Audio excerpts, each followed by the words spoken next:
Welcome once again, everyone, to Conversations That Matter podcast. I'm your host, John Harris, as always, with a guest today to talk about an important subject, actually. We've talked about the Dobbs decision here a couple times, both before and after the decision, since it was leaked. And today I have with me, actually, a lawyer. I have David Fowler with me from FAC Tennessee. That's FACT Tennessee, factennessee.org. And he has a podcast called God, Law, and Liberty, and does work on behalf of the Alliance for Law and Liberty in the realm of marriage and life issues. And so I guess for a lawyer, I want to say Dr. Fowler. I guess, what do you say? Mr. David. Fowler? David? Yeah, David. Okay. Yeah. The Honorable David Fowler, Esquire. No, former senator, so some people still call me okay. Senator Fowler, but I could do that. Yeah, you could. But David's the name my mother preferred, and I'll go with that. All right. Well, David, I appreciate you being willing to discuss this, because I haven't heard a lot of negative critiques, and I know you're happy about the Dobbs decision in some ways, but yeah. I know you think it's unstable. So I was hoping maybe you could just flesh that out for us a little bit. What are the concerns you have? I know you've written about it, about this decision. Sure. And as I said, anybody that's pro-life, anybody that appreciates that we're all persons from the moment of conception, we're human beings, should rejoice that this abomination called Roe versus Wade was reversed. Hands down, that's a good thing. I think we also need to appreciate, so let me say this in advance of some of my critiques.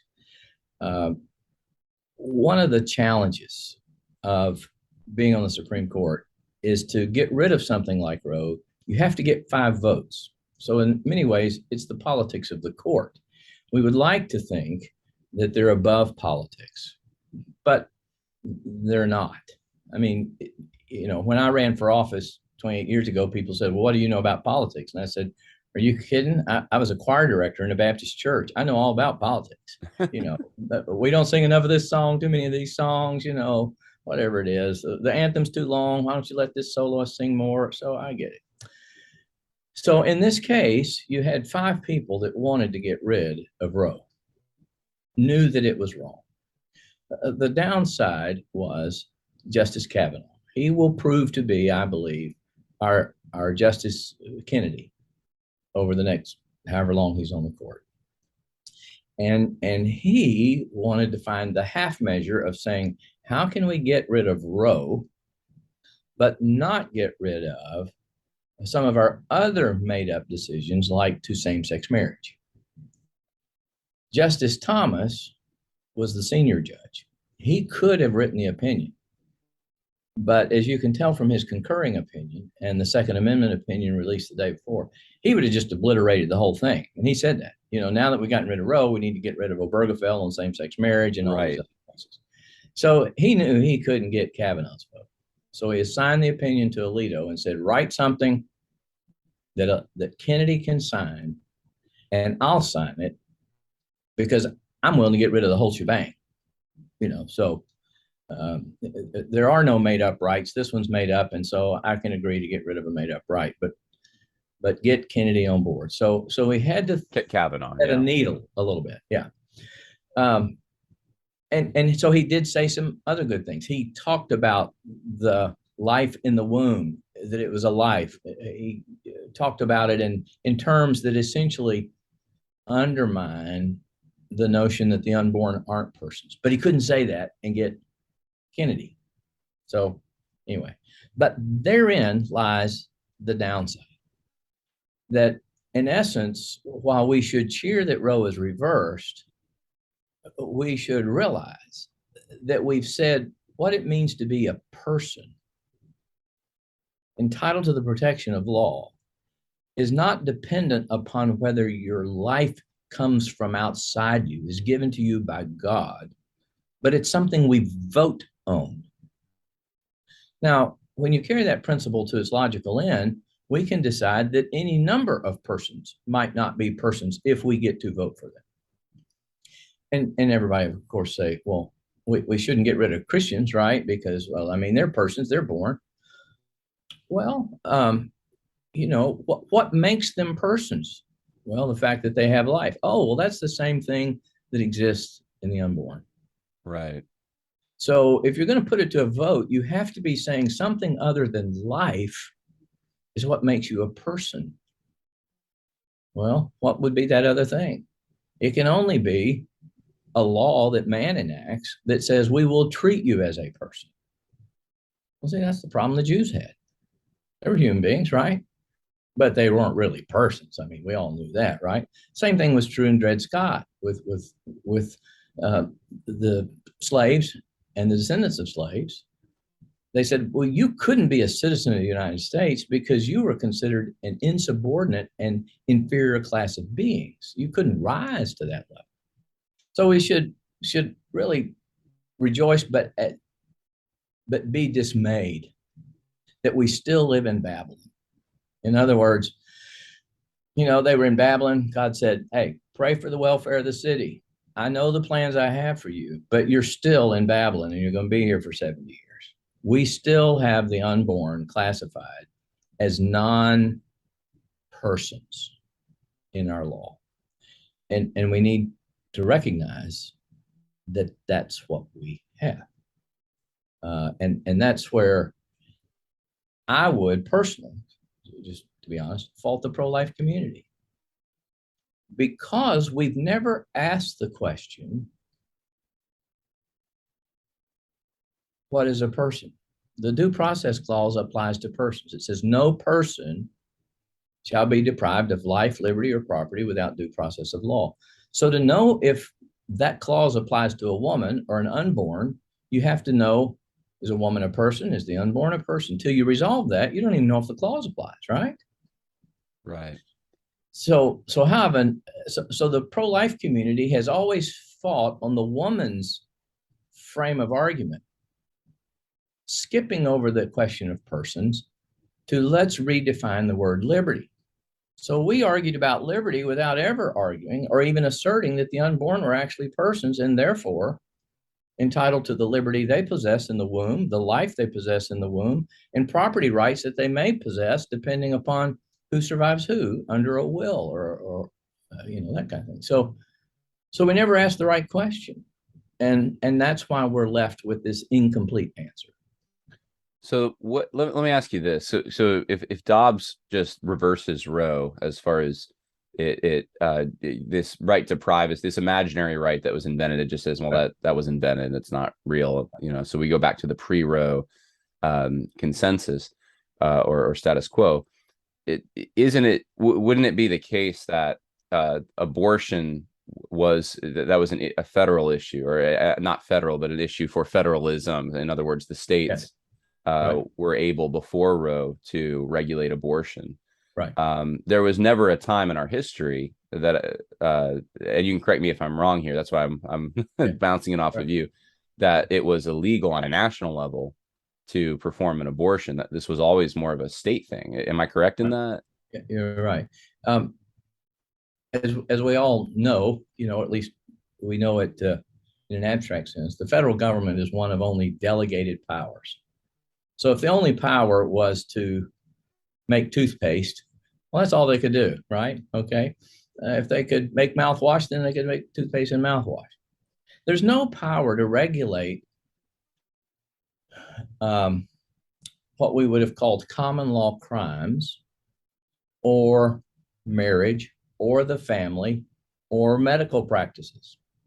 I mean, throughout our history, all of those things have really been handled at the state level. They're aspects of what we would call the common law. The federal government is not a common law jurisdiction, meaning sort of comprehensive within the concept of the basic laws of domestic life and relations, like doctor-patient relationships and crime, stealing, embezzlement, theft of property, murder, husband, wife, marriage. Those were not given to the federal government. And so you never had any federal laws on those subjects because they were all left to the states. What the Supreme Court did first in Roe is they said, well, there are all these provisions that protect people's rights of privacy, like against search and seizure and not incriminating yourself. Well, somewhere floating around that, like moonbeams, is this right of privacy to um, decide whether you want to be a mother or not. And so we have to leave that alone. And if she wants to kill her baby, she can. Now, in 1992, they said, that's really stupid because there isn't any word like privacy in the Constitution. And this could just morph into anything. What privacy do what? Own a slave? I promise, I'm going to own John Harris, but not taking off my property, so isn't that right? Yeah, no, can't do that. So they said in 1992, well, it's actually the word liberty in the due process clause. And we get to interpret that word to define what liberty is. And so part of liberty is your ability to decide whether you want to be a mother or not be a mother, have the baby or not have the baby, and you can kill your baby. Well, that had nothing to do with the word liberty as it was codified in the Constitution and understood at the time the Constitution was adopted, because that due process is in the Fifth Amendment, or in the 1888, 87, when the Bill of Rights was adopted. At common law, liberty meant the right of locomotion, to move one's place from one place to another without imprisonment or restraint, absent due process of law. So that's why we have laws against kidnapping. John Harris can't throw me in his trunk and take me off to Memphis or something, right? That's a private restraint, but it's without course of law. You were never deputized. You were never made a sheriff. You were never made to enforce laws on those things. Of course, a jailer can restrain you if they can prove through due process, jury trial, witnesses confronting your witness having a right to a lawyer. They can prove you broke a law. You were trespassing on John Harris's property. So now you can go to jail for 30 days. That was what liberty was. And the Supreme Court started making up new understandings of liberty that had nothing to do with anything that our framers understood. So they just started rewriting the Constitution. Right. So I guess the question is, so if you had an objection from a pro-abortion advocate who's saying, well, look, and I don't know that a pro-abortion advocate would say this actually, now that I think of it, because they want abortion, as the right to privacy re-enshrined, and including the right to kill your baby. But if they were to say, though, this has always been the history of this it's always been a federal issue. Different states have regulated it at different times. So Federalism issue. Yeah, if you were going to push for a decision, or even just a Congress to come together and make a national right to life law or something, then that's against all our traditions, right? And that's what I'm getting at is wanting a more aggressive decision. Is that contrary to maybe what the founders envisioned or the history that we've in this country? And I know this gets into so many areas. This gets into medicine and like you said, common law and religious views and stuff. But that's an objection that I do anticipate if the next step is taken, which is to push for, if there's a Republican majority, some kind of a right to life law. Yeah, the answer to that question would be, absent the 14th Amendment, they would be correct. Okay. Because prior to the 14th Amendment, all we had was the Bill of Rights. Okay. The due process clause that's in the Fifth Amendment was a restriction on the federal government's powers. Okay. It also was not, the Bill of Rights were not enshrining rights. They were declaring rights that already existed at common law. As Justice Thomas said, in essence, the Bill of Rights codified rights that already existed. They weren't putting forward any novel thing. But the preamble to the Bill of Rights says that its purpose is to provide further and declaratory restrictive clauses on the federal government. So, in other words, the federal government would have had no business making laws about abortion or COVID or whatever else it might have been. And the Bill of Rights wouldn't have even applied to that. Okay. But when the 14th Amendment was adopted, it did changed the principles of federalism in certain regards. One of those regards was that no state could take away life or liberty or property without due process of law. So in other words, we could have said, well, John Harris is a white guy, so we're going to have to try him and have witnesses and all that to prove he, actually stole some property. But with the black guy, everybody knows he did it. That's what black people do, right? So he doesn't get due process of law. And the 14th Amendment said, no, every person gets due process of law. There's an equal protection of the law in the sense that the law must apply to all persons. You can't exclude males or females from the law. You can't exclude black people from the law. Okay. You can't exclude naturalized people from the law. So it did change those things. But here's what it says. And the Supreme Court said this in the case of Ex parte versus Virginia after the adoption of the 14th Amendment. The Supreme Court said the 14th Amendment did not expand the powers of the federal judicial branch. It expanded the powers of Congress under Section 5. Section 5 says Congress shall have the power to enforce the provisions of this amendment by legislation. The Supreme Court went on to say in this case, again, post 14th Amendment, if it weren't for Section 5, giving power to Congress to enforce it, it would be nothing more than moral standards that we would hope people would obey. So what the Supreme Court has done is they've rightly said, and I'm going to get to your question about expansion. They've rightly said, okay, no state can have a law that deprives a person of due process of law. So they should have held the unborn or persons, they have a right to life. Sorry, state abortion laws violate due process of law.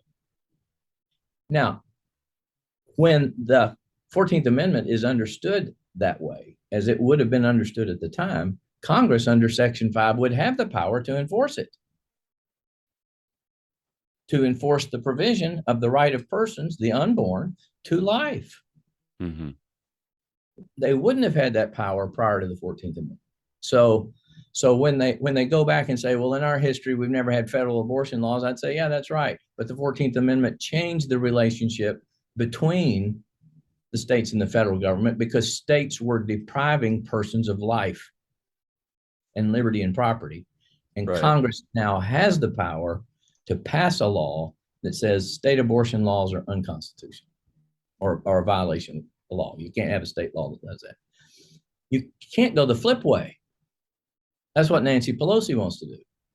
She wants to pass under Section 5 a provision that says you have a liberty right to have abortion anytime you want to. Well, my state, I hope, would sue and say, you don't have the authority to do that. Your only authority is to enforce the provisions which give a right to life to persons, which includes the unborn. So that's a long answer to your question. Yeah, that's a good answer. The 14th Amendment did alter the relationships between the state and federal government, but it did not put more power in the judicial branch, which is what they've been doing, usurping power from Congress and the states. Well, and that's through the incorporation principle, right? That they've been doing that, the judiciary, the taking these and maybe misapplying or misunderstanding, mistranslating, whatever, the Bill of Rights, and then finding things in those to then apply to the states. Yes. For instance, the Obergefell decision maybe being one of those. Am I correct in that? That's what they've been doing. Yeah, the doctrine, you mentioned the word incorporation. The overarching doctrine, which is made up, it's not in the Constitution. You won't find the words. It's called substantive due process. That's the term the court has been using off and on in its history. It got away from it in the 1940s, 50s, I guess it was, but came back to it, particularly with Roe and going forward. The concept of substantive due process has sort of two parts to it. One is incorporation, which is the idea that, well, I know the due process clause by its very terms says process. It's about a process. It's not about anything substantive. But we don't like certain kinds of laws in the states, so we're going to treat it as a substantive kind of process, and we're going to incorporate some of the restrictions on the federal government in the Bill of Rights. And that's what I said earlier. The Bill of Rights was a restriction on the federal government, not the states at all. We're going to start incorporating those against the state to say, now the state can't do this. Now the state can't do that, instead of just the federal government. Right. The second part of substantive due process is we're going to start just making up things that aren't even in the Bill of Rights. We're going to redefine the word liberty from locomotion to forcing a county clerk to issue you a marriage license to two people of the same sex, even though the law doesn't allow it and it prohibits it. We're going to say that liberty now includes the right to kill your baby.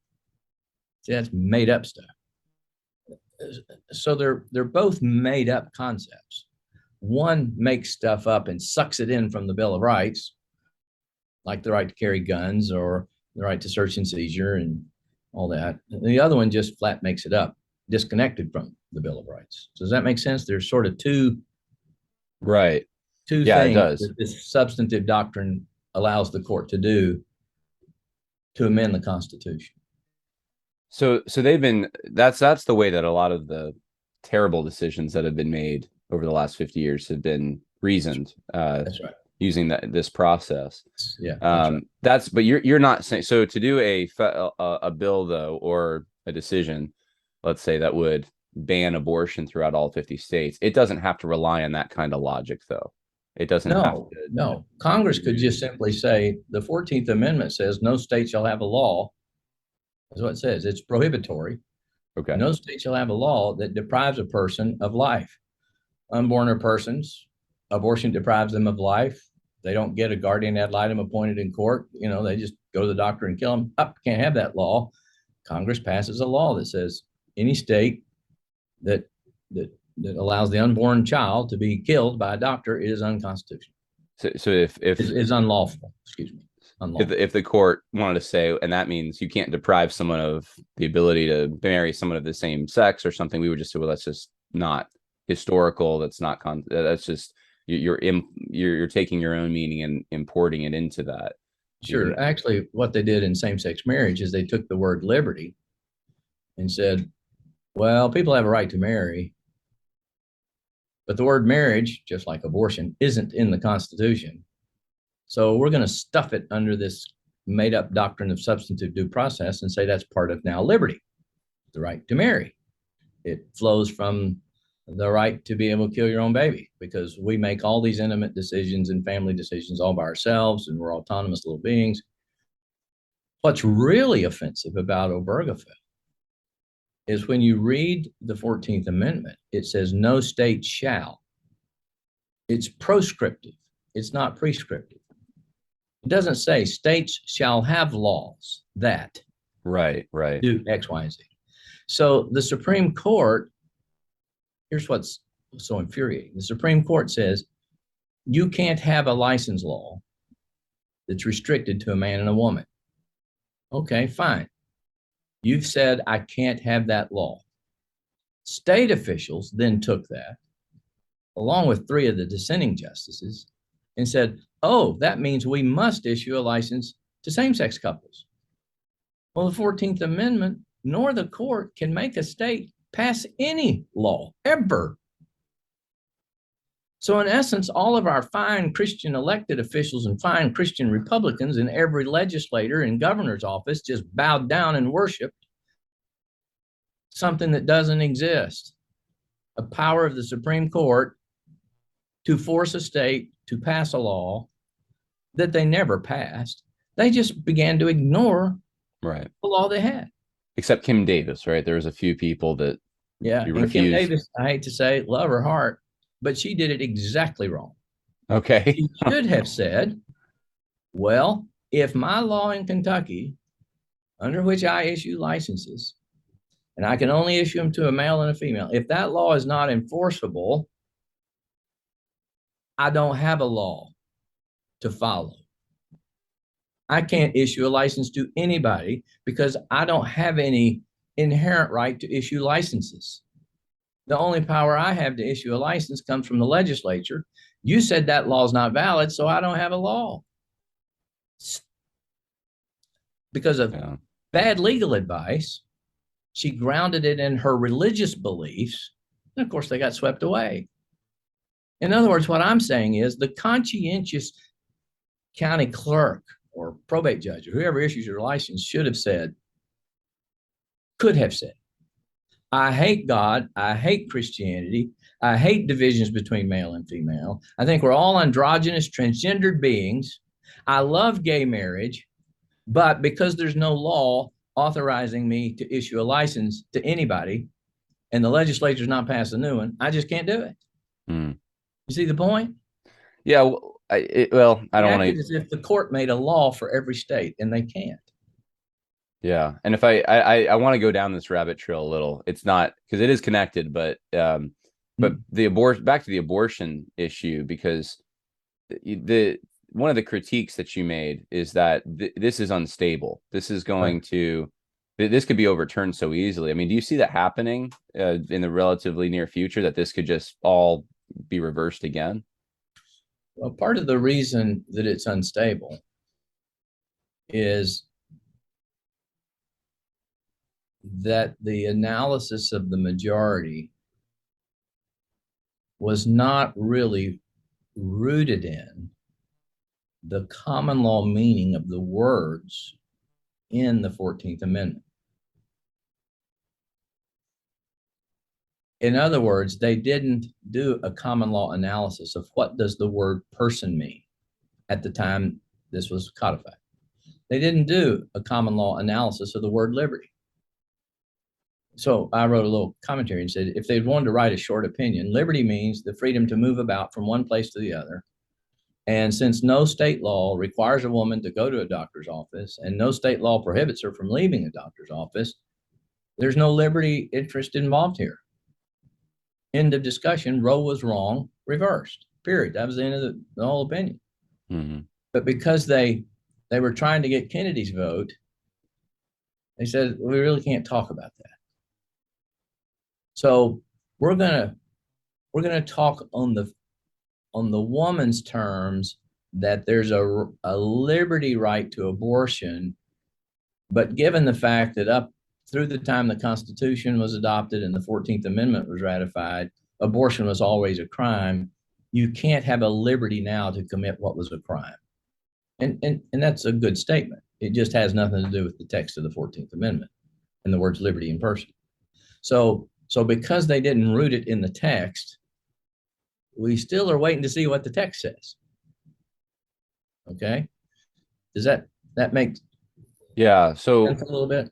So as long as the judges who are there right now are still serving in their capacity, I mean, this isn't going to be changed, or we wouldn't think. But as soon as you just change, really, two or three judges, well, it might even be, I guess, two judges, you'd have to have at least. Change two. Yeah. Clarence Thomas is 78 and Alito's, 72, 73. Of course, anybody can die anytime. Right.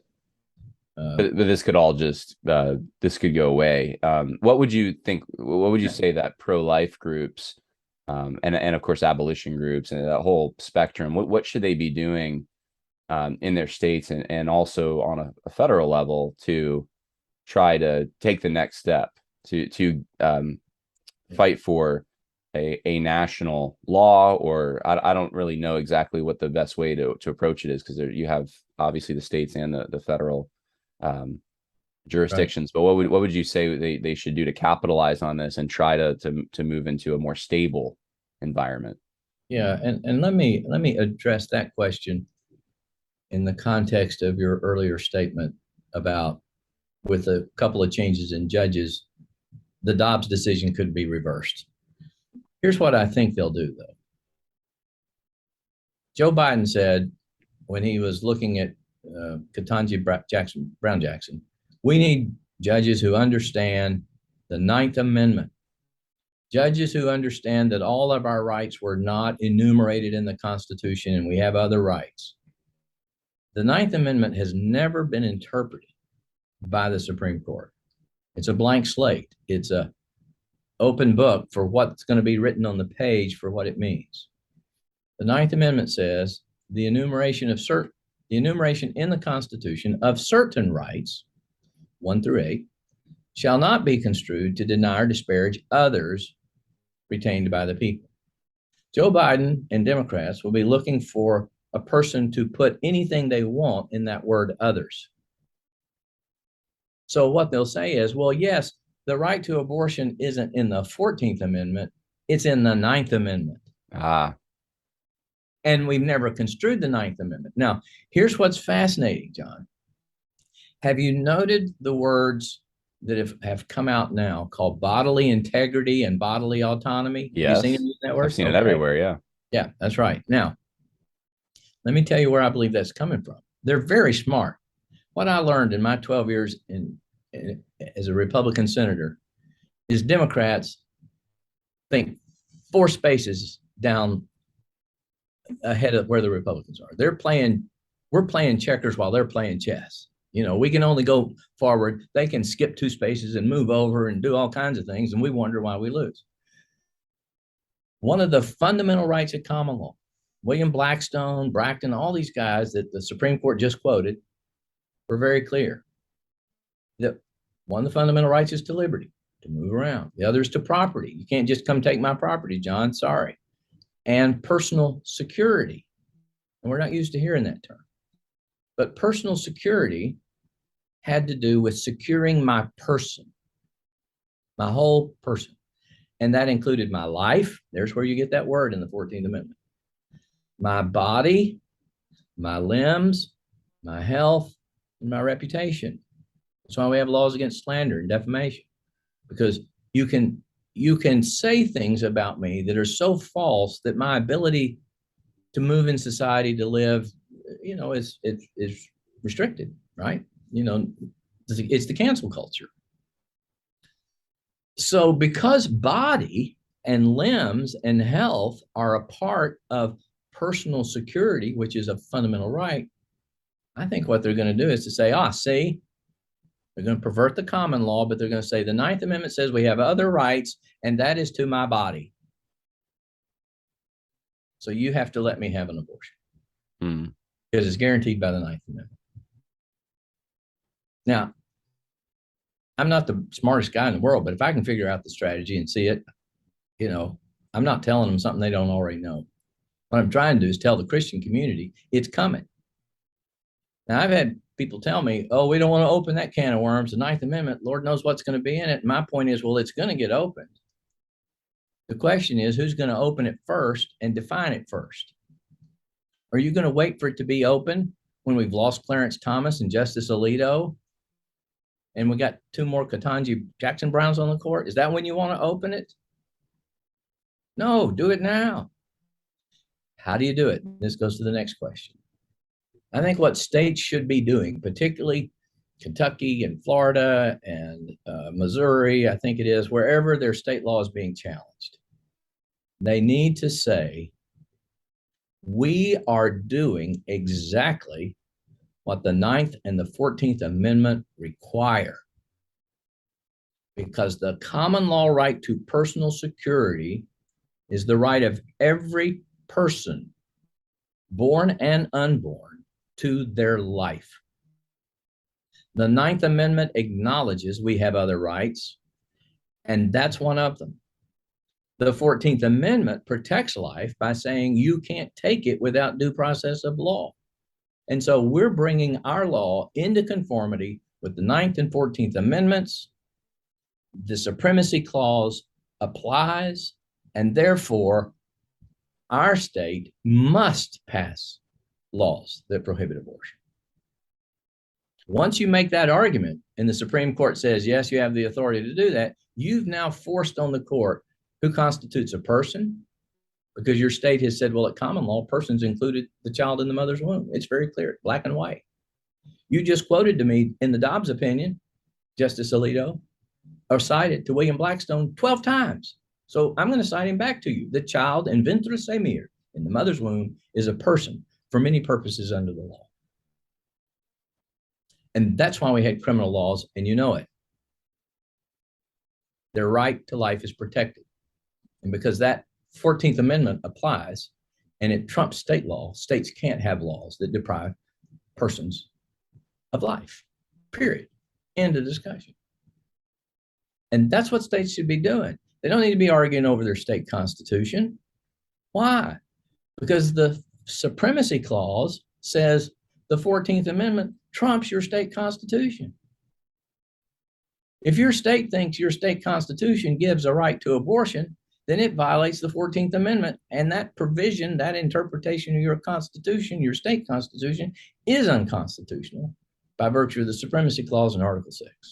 That's what states need to be doing. That's interesting. I hadn't heard that line of attack, but that makes perfect sense that they'll go that route. Yeah. And so states can be doing that on a federal level or national level. Obviously, there isn't a majority there. Once there is one, though, then, I mean, is it just push for a national right to life law of some kind and get it through? Yeah, I mean, as I said, Congress has the power under the Section 5 of the 14th Amendment to enforce its provisions. But you and I both know that, at least for the next 2 years, then anyway, that's going to pass. No, I know, yeah. It's going to pass Congress, and Biden would veto it, and they never override it. But look, Republicans could have done that when they had the presidency in both the House and the Senate. And they didn't. Yeah. So I wouldn't wait on Congress to ever do anything that's important. I don't care what it is. They're too dysfunctional. And if they did do something important, it's because they bribed off somebody with something stupid to vote for that, well, okay, I'll fix your baby formula shortage, but you have to let more immigrants come across the border. Right. That's how they play. But here's the beautiful thing about what I just suggested. If you make the argument in your state, if your attorney general will defend your abortion law on the grounds of the 9th, 10th, and 14th Amendments, if the state Supreme Court ignores that argument, and if they hold that the state constitution secures a right to abortion because you've defended your law on a federal constitutional ground, the state attorney general would have the right to appeal directly to the United States Supreme Court because it's a federal question. And then the federal judge is stuck. The Supreme Court is stuck with this question because it's what you asked. Are the unborn persons? Do they have a right to life? If so, the 14th Amendment says, I can't let them just be killed willy-nilly. What are you going to say, Supreme Court? Yeah, that's now good. We finally asked the Supreme Court the question that for 50 years we've never asked. Never asked them, yeah. And that's interesting that hasn't been one of the. I'm sure that was an open question, or at least an option that they knew it was available, but that's not the route they went for some reason. So and I don't know why, other than what happens is, John, and we're all guilty of this. We engage in the conversation on the terms given to us. And we don't ever stop and say, well, wait a minute, why am I arguing on your terms about liberty? You need to argue on my terms. Mm-hmm. We just forget that, well, wait a minute, there's something that precedes this argument because we're so fixated on saying, you don't have this right, you don't have this right, you don't have this right. We don't ever stop and think about the right of the child. Yeah. And here's how I've analogized it. My wife and I dated for 5 years, and I jokingly say we got divorced twice before we got married. We kind of got them out. But anyway, there were lots of reasons. I didn't want to get married quite so soon, and then I wanted to go to law school, and so it just went back and forth for a little while.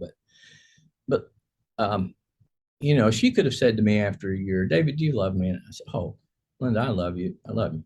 Next year, she says, you think you want to spend your life with me? Well, sure, sweetie, I want to spend my life with you. Next year, she says, am I the most important woman to you in the whole world? Oh, absolutely, sweet. And after 4 years, she says, well, are you going to marry me? I said, well, no. And she'd say, well, you said you loved me. You said you want to spend your life with me. You said you love me more than any other woman. I said, it's true. I just don't want to marry you. But you didn't ask me that question, sweetie. Mm. You see? Yeah. So when you go to the Supreme Court, you have to make sure that you've written the law or made the argument such that the question you want answered is the only question in front of them. Otherwise, they'll beat around the bush and give another question. So see, Mississippi said, does a woman really have a liberty right to kill a baby after 15 weeks? And the court said, no, she doesn't. That's great. They didn't say, we think the child has a right to live, but we really don't care for the first 15 weeks if it does or not. I mean, who would want to make that argument, right?